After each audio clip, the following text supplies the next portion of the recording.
नमस्कार दोस्तों। आज के इस एक्सप्लेनर में हम सीधे बात करने वाले हैं उस ऑफिशियल नोटिफिकेशन की जिसका सबको बेसब्री से इंतजार था, सीटेट सितंबर 2026। आइए देखते हैं कि इस बार के ऑफिशियल अपडेट में आखिर क्या-क्या महत्वपूर्ण जानकारी छिपी हुई है। अब सबसे बड़ा सवाल ये है, क्या 2026 वाकई वो साल है जब आप सेंट्रल गवर्नमेंट स्कूल्स में अपना टीचिंग करियर पक्का कर सकते हैं? बिल्कुल।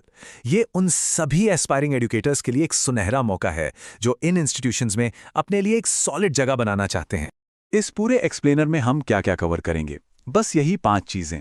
सीटीटी की अपॉर्चुनिटी क्या है, पेपर 1 और 2 की एलिजिबिलिटी, सबसे जरूरी डेट्स, फी स्ट्रक्चर और अप्लाई करने के आसान स्टेप्स।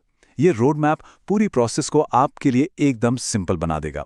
तो चलिए शुरू करते हैं। तो सबसे पहले बात करते हैं इस अपॉर्चुनिटी की। आखिर सीटेट आपके लॉन्ग टर्म करियर के लिए इतना खास क्यों है? देखिए, सीटेट यानी central teacher eligibility test CBSE का एक नेशनल लेवल सर्टिफिकेशन है। इसकी सबसे जबरदस्त बात क्या है पता है? इसकी लाइफ टाइम वैलिडिटी। एक बार आपने इस एग्जाम को क्लियर कर लिया और आप हमेशा के लिए क्लासेस 1 से 8 तक सेंट्रल स्कूल्स में पढ़ाने के लिए एलिजिबल हो गए। बार बार एग्जाम देने का दबाव बिल्कुल खत्म। ये एक परमानेंट प्रोफेशनल एसेट बन जाता है आपके लिए। और एक कमाल का फैक्ट बताऊं? जीरो। जी हां, बिल्कुल जीरो। सीबीएसई के ऑफिशियल रूल्स के हिसाब से इस एग्जाम को देने के लिए एज लिमिट बिल्कुल जीरो है, यानी उम्र की कोई भी सीमा नहीं है, बस पढ़ाने का जज्बा होना चाहिए। चलिए अब आते हैं हमारे अगले पॉइंट पर, पेपर आई और आई की एलिजिबिलिटी। ये समझना बहुत जरूरी है ताकि आप गलत फॉर्म ना भर दें। यहां दोनों लेवल्स के बीच का अंतर एकदम वाज़ेह है। अगर आप लेवल 1 यानी क्लास 1 से 5 के बच्चों को पढ़ाना चाहते हैं तो आपको 12th पास होने के साथ साथ डीईएलएड, जेबीटी, बीईएलएड या बीएड चाहिए होगा। लेकिन वहीं अगर आपका टारगेट लेवल 2 है यानी क्लास 6 से 8, तो आपके पास फुल ग्रेजुएशन डिग्री के साथ बीएड या बीईएलएड होना मस्ट है।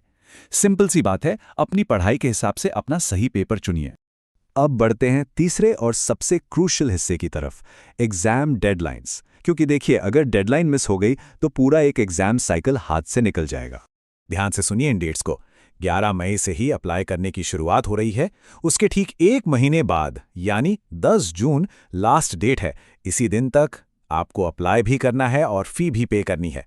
अगर गलती से फॉर्म में कोई गड़बड़ी हो जाए तो घबराना नहीं है। 15 से 18 जून के बीच एक करेक्शन विंडो ओपन होगी और फाइनली 6 सितंबर को आपका एग्जाम होगा। इन डेट्स का रिमाइंडर तो अभी से अपने फोन में सेट कर लीजिए। ओके, अब आते हैं चौथे पॉइंट पर। एक इंपॉर्टेंट सवाल कि एप्लीकेशन फी कितनी लगेगी। तो जो फीस है वो आपकी कैटेगरी और आप कितने पेपर्स दे रहे हैं उस पर डिपेंड करती है। जनरल और ओबीसी कैंडिडेट्स के लिए एक पेपर की फी 1000 रुपये और दोनों पेपर्स की 1200 रुपये हैं। एससी, एसटी और पीडब्ल्यूडी कैंडिडेट्स के लिए ये अमाउंट ठीक आधा हो जाता है, यानी एक पेपर के 500 और दोनों के 600 रुपये।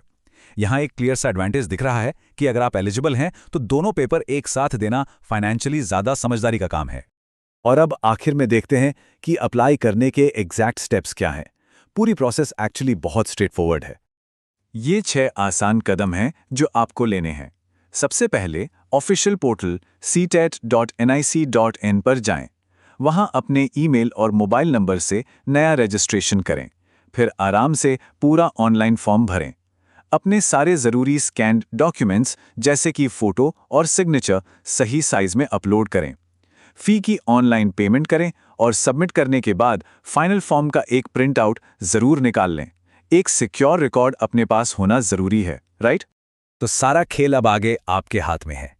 क्या ये लाइफ टाइम सर्टिफिकेशन आपके टीचिंग कैरियर के लिए एक सुनहरा लॉन्च पैड बनेगा? ये सवाल मैं आप सबके सोचने के लिए छोड़ता हूं।